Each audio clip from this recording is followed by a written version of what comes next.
Boa noite a todos, bom dia, boa tarde, espero que todos estejam com saúde. Estamos aqui na nossa terceira live síncrona, aliás, assíncrona. A próxima será síncrona, né? E estamos aí, eu, professor Roberto Santana, para conduzir essa aula de hoje, onde nós trataremos do que, Roberto? Biologia. Hoje, continuando os conceitos básicos, né, que a gente iniciou na aula passada. Então, hoje a gente vai falar um pouco de poder, ideologia e alienação. Isto. Então, vamos lá, né, gente? Vamos começar com o poder. O que é o poder? Poder é uma forma de você controlar uma sociedade, controlar uma população. No encontro passado, nós falamos da origem do Estado. Ele surge a partir do momento em que as forças produtivas são capazes de realizar um excedente de produção e, consequentemente, esse excedente vai requisitar um grupo que cuide dele contra animais, contra saqueadores, enfim, contra a invasão de outros povos, etc. Esse grupo que se distancia da produção social, a produção que todos realizam, a gente chama de produção social, esse grupo que se distancia da produção social, ele passa a ter uma outra especialização. Para guardar o excedente, para proteger o excedente, esse grupo começa a se armar.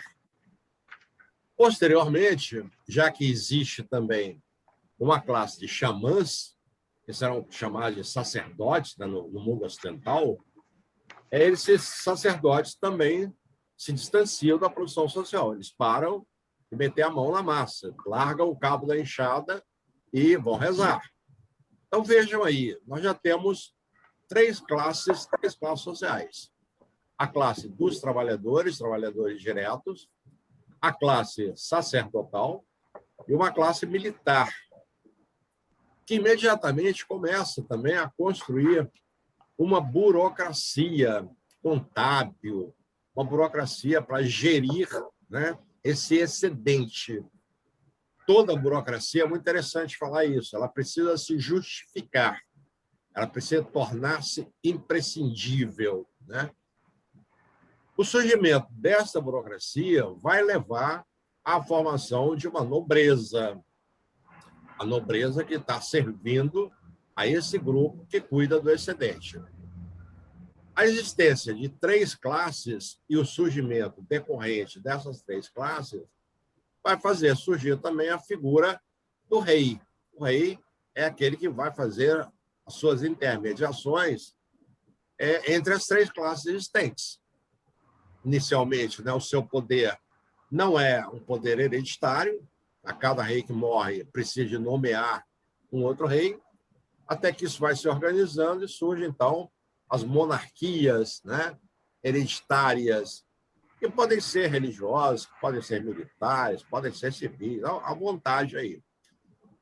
Vejamos bem agora, nós já temos um embrião bem desenvolvido de um Estado. Então, para que as leis deste rei, para que as leis dos sacerdotes, para que as leis da nobreza, dos militares sejam cumpridas, eu preciso ter poder coercitivo. Eu preciso, inicialmente, ao contrário do Bolsonaro, né, eu preciso de desarmar toda a população e transformar o armamento em monopólio das forças que precisam proteger aquele excedente, precisam proteger o Estado, precisam proteger o rei, precisam proteger os sacerdotes, etc. Então, o poder é o exercício, né, da coerção. Eu preciso coagir a população a aceitar as determinações que vêm, neste momento agora, já posso falar assim, dessa classe dominante. Então, uns exercem o poder, outros sofrem o poder. De novo, eu tenho aí uma outra divisão de classe. Aqueles que detêm o poder e aqueles que não o detêm, que sofrem o poder. Agora, é muito interessante porque esse poder ele precisa ser um poder aceito por todo mundo. Então, como é que vai se fazer isso aí? Primeiro, eu tenho que usar a força. Força, no caso, a força militar, aquela força coercitiva.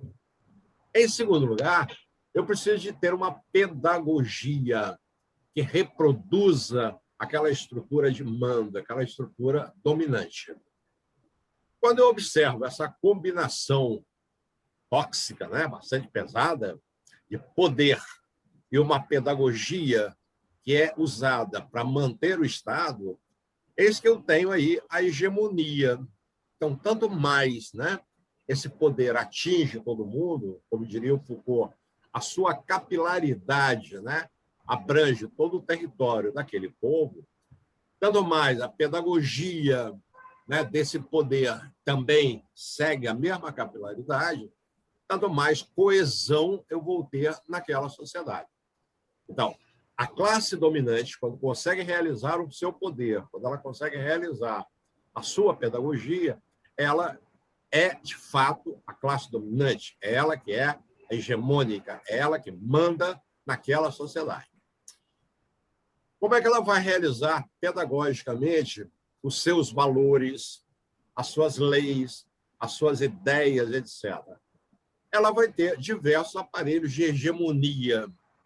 Gramsci chama aparelhos de hegemonia. Se eu usar outro autor, por exemplo, se eu usar o como é que é o nome do autor francês, Roberto? Esqueci o nome agora.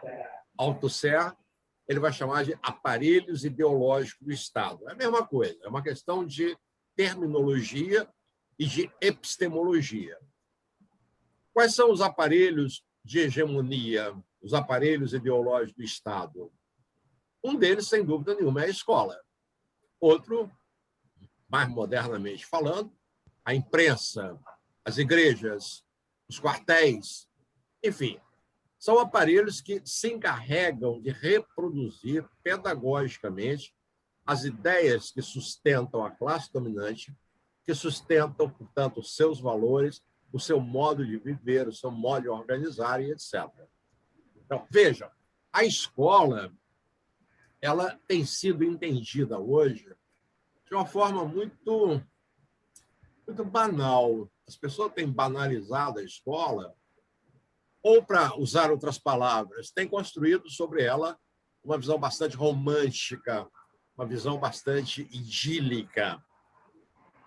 Porque a escola, eu acabei de fazer uma entrevista com vários alunos, vários estudantes de graduação, que me disseram assim: a escola é um local de aprendizado, a escola é um local de convívio, a escola é um local de relações, entende? Eu tenho boas lembranças da escola, foi o melhor tempo da minha vida.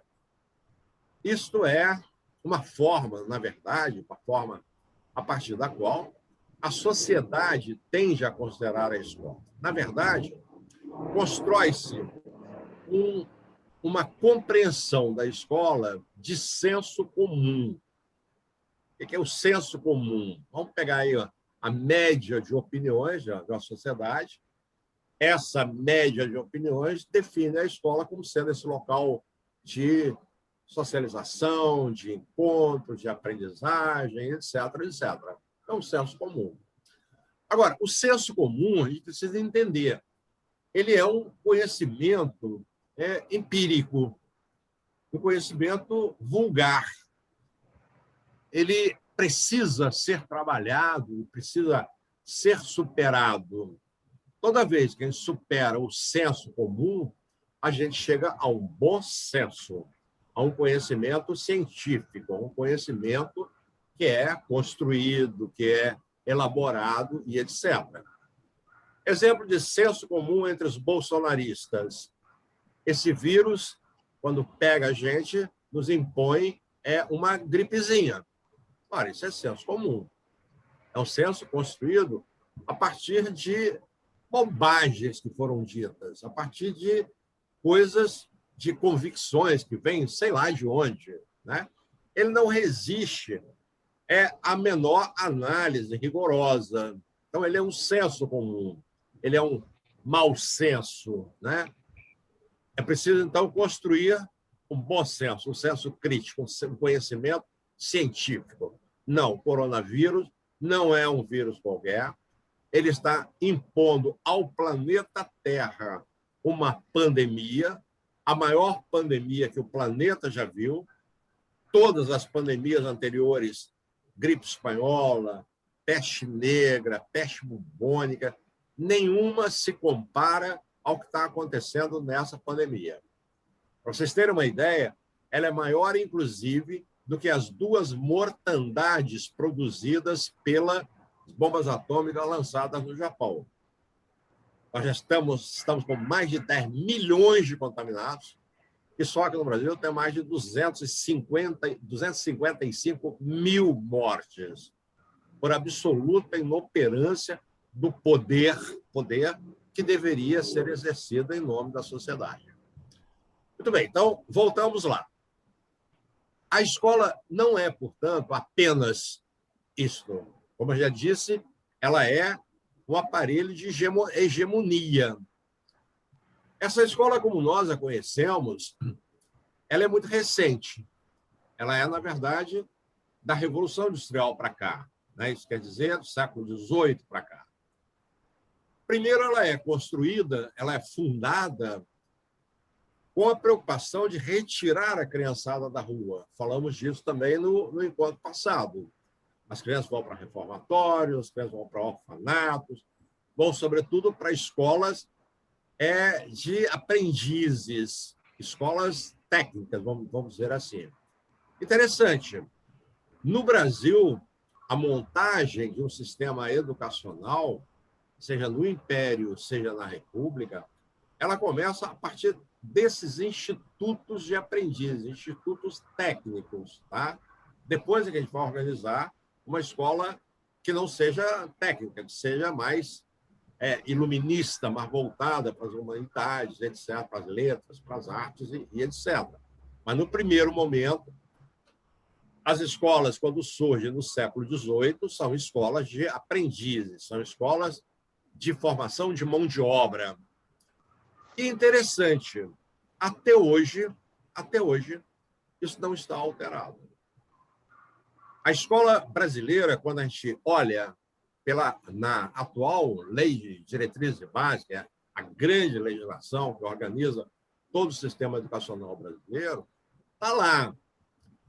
É dever da escola oferecer aprendizado para crianças a partir de 14 anos, em prédios, né, próximos de sua residência, visando a formação do cidadão e a sua qualificação para o trabalho. Vejam aí, formação do cidadão para essa sociedade de classe, formação para a qualificação do trabalho. Portanto, a ideia de uma escola de formação de trabalhadores, massivamente falando, né, afinados ou conformados com os valores da sociedade que a gente tem, é essa escola que ainda está aí e que é legislada, né, pela Constituição Brasileira, pela LDB e por todas as normativas que saem do Ministério da Educação. É importante observar isso, porque daí a gente começa a ver também como a escola é um local de disputa. Primeiramente, vamos perguntar, se essa escola é para a formação massiva de uma massa de trabalhadores, quem a financia? Claro, a sociedade vai financiar. E aí começam as grandes questões. Os grandes empresários, banqueiros, grandes industriais, os grandes fazendeiros, né? Os grandes empresários de serviços, etc., eles não querem destinar muito recurso para essa escola que vai formar o trabalhador, a massa de trabalhadores. Eles não precisam dessa massa de trabalhadores, eles precisam de alguns trabalhadores, né? Não integralmente todas. Aliás, a não contratação de todos, como hoje está acontecendo, 14 milhões de pessoas, né? 14,5 fora do mercado de trabalho, isso é muito bom para o empresário, porque força a baixa dos salários que ele teria de pagar. Porque se eu sou operário do cara, eu sou empregado do cara. Chego lá e digo, olha, o salário que você está me pagando não dá para eu viver. Ele diz, olha, Zacarias, se vira, cara. Você não quer, tem 10, 14 trabalhadores querendo a sua vaga. Eu fico pianinho, boto o rabo no meio da minha perna e volto para casa, dizendo, olha, nem reclamar eu posso, se eu reclamar eu perco o emprego. Então, voltando para a escola. Essa escola se torna objeto de disputa quando o empresariado brasileiro tem interesse em que ela seja formadora da mão de obra que eles precisam, mão de obra qualificada que eles precisam. Eles não se dispõem, no entanto, a despejar dinheiro nessa escola. Isso é para aquela massa trabalhadora, aquele bando de peão. Eu não preciso de luxo para aquela escola. Por quê? Porque os filhos da classe dominante não vão estudar nessa escola. Eles vão estudar em outras instituições. Em princípio, instituições mais bem qualificadas do que esta escola. Essa escola particular, para onde vai o filho do empresário, ela pode ser no Brasil, ela pode ser no estrangeiro, ela pode ser em qualquer lugar, cobrando altíssimas mensalidades. E observem, isso se reproduz no interior da fábrica. A massa de trabalhadores originária da escola pública, ela reproduz o mesmo status da massa que tem fora dos locais de trabalho. Ela é composta de negros, de pobres, brancos pobres, de imigrantes pobres, etc., etc. Há pouca gente dessa massa ocupando cargos de uma gerência, cargos de gerentes um pouco mais plenos dentro da fábrica, dentro da indústria, dentro da empresa corporativa. Se eu observar, na empresa corporativa, reproduz a mesma discriminação social que há fora dela. Os brancos são os altos executivos, são os CEOs, são os grandes gerentes. A massa que bota o uniforme, vejam a cor dela. Majoritariamente, não. Grande quantidade de negros, grande quantidade de brancos pobres, né? E outros. Então, a própria fábrica, a própria empresa corporativa, ela reproduz essa dicotomia que existe na sociedade. O que nos cabe? Nos cabe disputar essa escola. Ora, se o dinheiro é público, o dinheiro também é dos trabalhadores, eu preciso querer que a escola não condene o meu filho, eu que sou um trabalhador, a eternamente ser vendedor da sua mão de obra. Não, eu quero mais para o meu filho. Eu não quero que ele seja condenado a ser trabalhador assalariado a vida inteira. Então, nós entramos nessa luta exigindo que a escola abra o seu currículo para as humanidades, né? Que seja uma escola formadora de uma pessoa que possa ser menos submisso, até mesmo, né, se insurja contra esses valores dominantes da classe capitalista. E aí está uma grande briga. De um lado se organizam os caras que querem a escola para a formação de mão de obra. Movimento Todos para a Educação, Fundação Xuxa Meneghel, Fundação Roberto Marinho, Instituto Ayrton Senna, Fundação Bradesco, Itaú Cultural, e vai por aí fora. E, do outro lado, nós, sem dinheiro, sem pouco recurso de organização, nos organizando por meio de sindicatos, por meio de ONGs, por meio de movimentos sociais, exigindo que a escola seja menos, né, condenadora, de que os nossos menos, aquela que menos condena os nossos filhos a serem eternamente mão de obra. Eu não quero o meu filho recebendo salário mínimo, recebendo, sei lá, 2, 3 mil reais por mês, até o fim da sua vida. Não, não. Eu quero que meu filho seja senhor do mundo, que hoje está aqui, amanhã bota uma mochilinha nas costas falando um bom inglês, aprendido na escola pública, aprendido falando um bom francês, falando mandarim, põe a mochila nas costas, sai pelo mundo e faça contatos, né, com as outras pessoas do mundo e aprenda para si não como propriedade, para o seu prazer, as delícias do mundo. Não é isso, Roberto? Você quer o seu filho preso eternamente, trabalhador de fábrica, peão ganhando salário mínimo? Algum pai gostaria desse tipo de coisa? Realmente, aí esse conflito, né, que o Zacarias coloca nos remete ao que a gente trabalhou desde a última aula, né? De compreender a sociedade de classes como uma sociedade que é conflituosa, porque as classes sociais têm objetivos distintos, né? E esse ponto que o Zacarias aborda em relação à disputa pelo qual tipo de educação que nós teremos, principalmente a educação da escola pública, que é aquela que é acessível à maioria da população, que é aquela que é acessível aos filhos e filhas da classe trabalhadora, né? Essa discussão ela tem tudo a ver, né, com a questão da ideologia e alienação, né, que inclusive está nos textos de apoio que a gente colocou aqui da aula do tópico 3, aprofundam de maneira mais conceitual o que a gente está abordando aqui. Né? Por quê? Essa sociedade de classes, e em toda sociedade de classes a ideologia dominante é a ideologia da classe dominante, e as instituições, né, desse poder público reproduzirão essa ideologia, inclusive a escola, né? O que se espera desse espaço escolar, o que se espera das políticas públicas implementadas no campo da educação, é que se formate os alunos, né, para viverem nesta sociedade, né, capitalista, na qual nós vivemos, né, uma sociedade capitalista da periferia do capitalismo, que é o caso do Brasil. Né? E qual é o interesse, então, dessa ideologia dominante em formar os seus estudantes, né, os seus alunos? Né?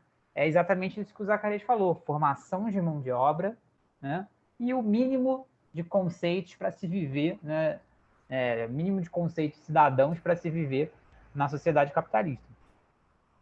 Ora, essa ideologia, né, é uma ideologia que vem a ser implementada, que vem ser imposta de cima para baixo, mas ela também acaba de maneira contraditória, né? Óbvio, porque se há conflito, se há ideias em disputa, haverá contradição. Ela também vai desatar movimentos de resistência dos dominados. Né? As pessoas elas obedecem, porque a ideologia dominante ela trabalha nesse sentido, né? Ela trabalha no sentido de convencer aquele que é dominado de que as coisas são naturais, de que as coisas são assim porque devem ser assim, né? Mas não se consegue dominar as pessoas o tempo inteiro. E aí se abre esses movimentos de resistência, de questionamento, né? Se abrem esses movimentos de contestação, né, a essa ideologia dominante. No caso do espaço escolar, né, ou no caso das políticas públicas de educação, uma visão mais macro, fica muito clara essa disputa. Né? O Zacarias deu um exemplo dessas fundações, institutos privados que têm uma visão de educação que é uma visão mercadológica. Né? Enquanto que outros setores da educação têm uma visão, outros setores da sociedade têm uma visão da educação mais popular. De que não, a educação não pode ser somente para preparar os jovens para serem trabalhadores, né, no mercado de trabalho, né? Ou seja, para venderem a sua força de trabalho, a sua capacidade de trabalhar como se fosse uma mercadoria, daí o nome mercado de trabalho. É isso que a gente vende no mercado de trabalho, né? A nossa força de trabalho vira uma mercadoria. Não. O nosso entendimento é que a educação ela tem que ser para outras coisas também, né? Criar cidadãos críticos, que compreendam a realidade que eles vivem, que participem da realidade que eles vivem, que consigam desenvolver conhecimentos tanto sobre o mundo natural quanto sobre as relações sociais, né? E vocês podem perceber isso em alguns exemplos bem recentes, por exemplo, de discussões no campo da educação no Brasil. Né? Por que tanta polêmica, por exemplo, em relação ao estudo, né, o ensino de sociologia e filosofia no ensino médio? Né? Volta e meia, vocês percebem que as disciplinas de Sociologia e Filosofia são atacadas pela sua presença na escola básica, né? Porque as disciplinas de Sociologia e Filosofia, no seu conteúdo, elas levam, né, o objetivo delas ali na carga horária justamente, né, formar esses alunos para compreender a realidade em qual eles vivem, os problemas que existem, as disputas que existem, quais são as diversas ideologias, inclusive, formas de pensar que disputam o cotidiano, né? E isso não se quer. Isso aí, o Croton, o Instituto Ayrton Senna, ou o Bolsonaro da vida, não quer isso. Não quer que as pessoas pensem. Né? Por quê? Porque a visão deles é que a educação, né, e a escola só tem que formatar o aluno para ser uma mera, né, uma mera peça, uma mera engrenagem quando ele sair da escola diretamente para o mercado de trabalho. Me permita aí, Roberto. Oi? Me permita dar uma entradinha Claro, aí claro. na sua fala. Perfeito o que você está colocando, né? Eu acho que a gente precisa deixar claro para eles o que é ideologia. Eu posso definir ideologia de um ponto de vista grego. É um conjunto de ideias. Eu tenho um conjunto de ideias, essa é a minha ideologia. Ok, mas essa é uma definição alienada, já que nós vamos trabalhar o conceito de alienação. Alienada por quê? Porque ela esconde a realidade. A ideologia, como devemos pensar, é sempre uma concepção de mundo. Então, se eu tenho uma concepção de mundo, vou dar um exemplo bem claro para vocês, de uma sociedade escravocrata, por exemplo, isso está muito claro no livro A Utopia, né? Quem é que escreveu o livro A Utopia, meu Deus? Quem Roberto? Lembra-se? Thomas More? Utopia. Acha aí Thomas no... More? Hein? Thomas More? Thomas More, exatamente. O Thomas More, quando ele escreve a sociedade que vive naquela ilha, Utopia, ele diz claramente, na Utopia, nós gostaríamos de trabalhar pouco, nós gostaríamos de serem todos poetas, etc, etc.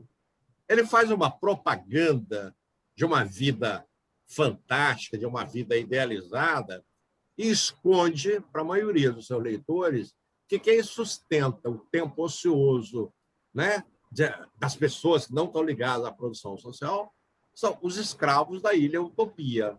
Então, veja, ideologicamente, a concepção de mundo do Thomas More, da Ilha Utopia, é uma sociedade perfeita em que os homens, né, estudam, conversam sobre filosofia, sobre poesia, etc., e esconde que o nosso amiguinho lá, o escravo, está se matando para sustentar aquele bando. Vamos sair da utopia e vamos para os nossos dias.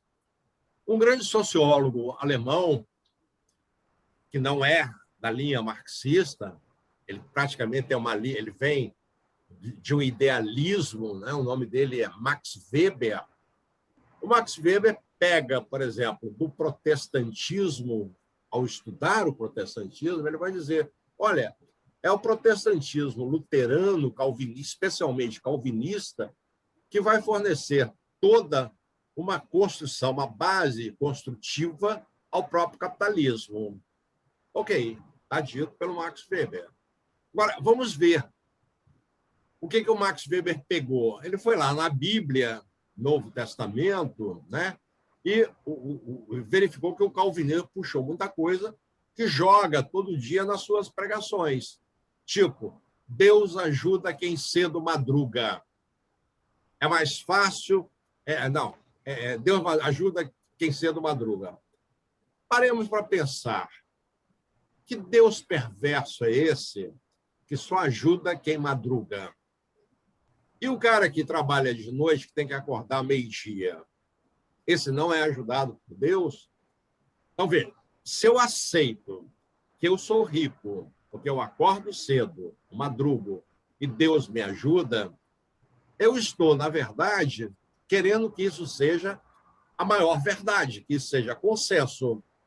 Então, a concepção de mundo que se quer fazer hegemônica, ela retira tudo que não pertence a esse mundo, tá? e coloca numa certa marginalidade. Aí entramos com o conceito de alienação. O que é uma pessoa alienada? É uma pessoa que não pensa por si. É uma pessoa que introjetou, que entranhou esta ideologia, que entranhou os valores que não são seus e acha mesmo, ela tem convicção de que aquilo pertence a ela. Vou dar um exemplo para vocês. Outro autor inglês chamado Thompson, quando ele escreve sobre a classe operária inglesa, ele vai dizer claramente, olha, prestem bem atenção, a classe dominante, aquela que concentra o capital, e aí pegando o exemplo aqui no Brasil, talvez ela não encha um Maracanã, mas ela tem em volta de si um bando de gente que absorve os seus valores e que luta por eles. Trazendo bem para a nossa realidade, quem são essas pessoas? É o chofer do banqueiro, luta a sua vida pelo banqueiro. Aquela moça que é copeira na casa do empresário tal, do industrial tal, ela quer ser igual a madame. Ela não só quer se vestir igual, se maquiar igual, ela começa a pensar igual e começa a defender aquilo que a madame defende. Ora, isso aí, na verdade, é um negócio bastante complicado, porque mesmo que a classe dominante seja numericamente pequena, dados do IBGE, dados aí da vários organismos internacionais, dizem que essa classe dominante detém mais de 90% da riqueza mundial. A maioria, grande maioria da população mundial não tem, sei lá, 50% da riqueza. Estão nas mãos dos grandes caras que estão agora em Mônaco, que estão lá nos seus iates nas ilhas gregas, e nós estamos aqui achando, com a nossa alienação, né, sem nosso pensamento próprio, a gente não é capaz de parar e pensar, cara, que é isso? Aquele cara está lá naquele iate magnífico que eu nunca vou poder comprar e eu estou defendendo o status deles, né? E toda hora eu estou levando na cabeça. Quando eu começo a pensar por mim próprio, a partir da minha realidade concreta, eu começo um processo de desalienação. Por exemplo, bem concreto, eu compro um automóvel, eu vou pagar esse automóvel em 5 anos, 60 prestações. Enquanto eu não pagar a última, esse automóvel não me pertence, ele está alienado ao banco que me emprestou o dinheiro para comprar, à concessionária que me vendeu. Portanto, ele não é meu. Ele só, a cada mês que eu pago a mensalidade, ele vai se tornando, né, meu. Ao pagar a 60ª prestação, ele deixa de ser alienado. Então, eu estou alienado. Toda vez que eu fizer um esforço de compreender a realidade que me oprime, eu começo o meu processo de desalienação. Então, é preciso que a gente faça um esforço. Eu não saio da alienação ouvindo chorinho, ouvindo funk, entende? Indo para fazer uma dancinha, um passinho. Não. Eu só vou deixar de ser alienado quando eu parar e pensar, cara, o Brasil inteiro maltratou a Carol Conká. O que significou aquilo? Todo mundo hostilizou aquela moça. Pergunta, por que ela desempenhou um papel? Aquilo é a verdadeira Carol Conká? Quanto a Carol Conká ganhou para fazer aquele gênio horroroso que ela apresentou no BBB? Eu tenho que parar e entender que a televisão é um instrumento que vende a sua imagem e enriquece o Grupo Globo. Eles tiverem que matar ao vivo, eles vão matar em nome da audiência. Então, o BBB é um show que é montado. Os participantes são escolhidos a dedo para representar certos personagens. O rapaz deu beijo no outro, um que saiu, e o povo, né, abriu os braços, abraçou, maltratou. Gente, isso é um jogo promovido pela televisão. É um jogo de alienação. E enquanto ela faz isso diariamente, na maior parte do tempo, ela nos impede de pensar.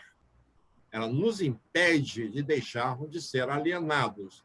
Ela está a serviço da ideologia dominante, ela está a serviço do poder dominante, ela não nos dá tempo para pensar a nossa realidade concreta. Porque se a pensamos, a gente começa a ter outras atitudes. O Brasil hoje vive a questão aí da ineficiência desse governo no combate à pandemia. A delegação do Brasil foi para Israel negociar lá um spray nasal. Desembarcaram do avião todos sem máscara. Todos sem máscara. Num país que já vacinou 60% da sua população, que tem um dos melhores programas de combate ao coronavírus. Levaram um carão. Tiveram que eles colocar a máscara. Ficaram pianinho. Mas vejam, essa gente que está indo introjetou tanto as ideias que nós estamos chamando de bolsonaristas, que não vê perigo, não vê nenhum problema em contaminar um povo que já está vacinado, em contaminar um Estado, um país, tá? Que está lutando bravamente contra a contaminação. Então, esse entranhamento ideológico que a classe dominante faz é muito bom para ela. A classe dominante está ganhando dinheiro com essa pandemia. É na fabricação de oxigenadores, é na fabricação disso, fabricação daquilo, na venda disso, na venda daquilo. A classe dominante se protege e, se a gente morrer, é como diz o Bolsonaro. Vou parar de mimimi, vou ficar chorando até quando? Olha, isso é não ter apreço pela vida. Isso é olhar a vida em sociedade apenas com um olho, o olho que interessa ao bolso, ao bolso. Não. Está errado. Isso precisa ser combatido. Eu preciso sair da minha alienação e começar a questionar esse tipo de coisa. Não, Roberto, estou falando bastante, você está aí quietinho. O que você acha disso? Concordo. Hoje você está conduzindo o debate. É que na semana passada eu falei mais, eu estou deixando você falar. Obrigado. Acho que só para finalizar, acho que a escola como esse espaço, né, de mediação de poderes, né, e também de disputa, né, de visões de mundo diferentes, né, é sempre bom também a gente lembrar algo que a gente já até abordou no outro encontro, que as pessoas questionam também, né? Então, o fato de você ser um professor dentro de um sistema de educação, ou dentro de um colégio especificamente, que tem uma determinada linha, né, de política, uma determinada ideologia, não significa que você vai reproduzir aquilo acriticamente, né, durante todo o tempo. Inclusive os próprios alunos, né? Há, como eu comentei na primeira fala, a resistência, né? Nessa disputa, né, de visões de mundo, né, de conjuntos de ideias distintas, né? Isso se reverbera no espaço escolar, né?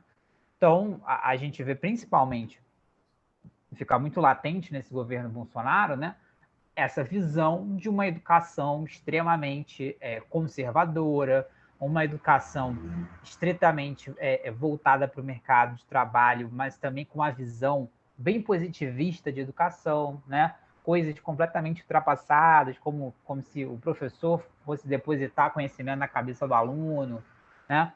Essa coisa que também vem muito dos militares, né? Que trabalharam muito essa questão durante a ditadura, essa educação muito tecnicista, né?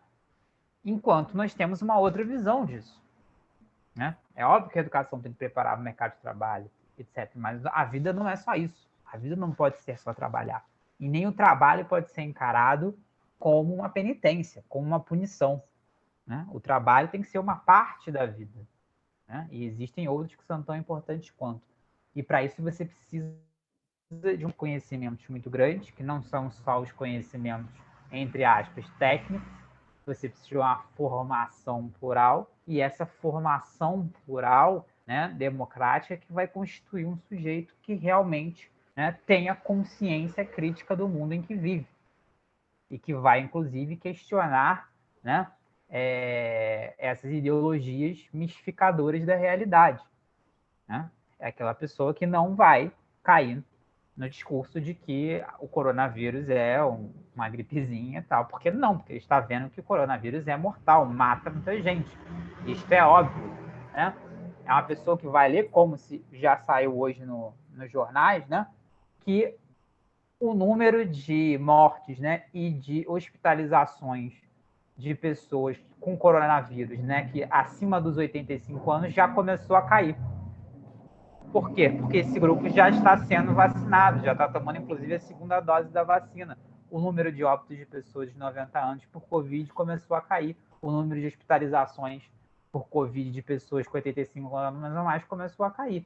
Uma pessoa que teve boas aulas de biologia, de sociologia, vai saber entender o porquê, né? Esses números começaram a cair, mesmo que os números gerais estejam estourando absurdos. Por que exatamente essa população, né, não está na mesma crescente? Pelo contrário, né, o número de óbitos nessa faixa etária começa a cair. Porque esse número de óbitos, as pessoas desse grupo já foram vacinadas. Né? Esses tipos de conhecimentos, essa capacidade de interpretar os fatos, né, vem de uma boa educação e que não é, né, uma educação que seja unicamente voltada para o mercado, muito menos, né, uma educação extremamente conservadora, positivista, que alguns setores hoje, que estão hoje no governo federal, defendem. Né? Então, só para a gente pegar um pouco sobre isso, né? O que se espera da parte daqueles que dominam, dos que têm o poder, né? O que se espera da escola é que ela seja um simples instrumento de reprodução da ideologia dominante e formate os indivíduos para aceitarem essa ideologia dominante. Né?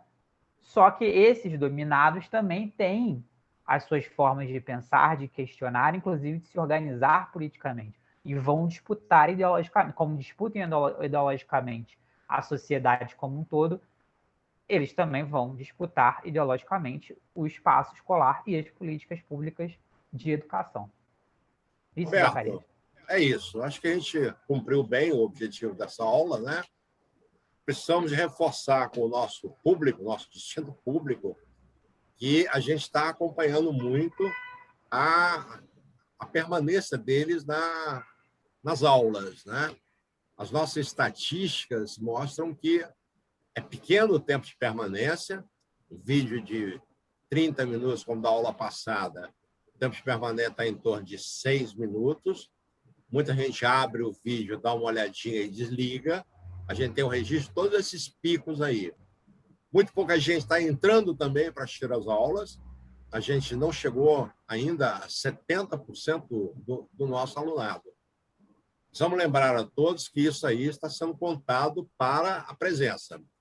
E a nossa próxima aula será aula síncrona, né? Uma aula ao vivo e a cores, né?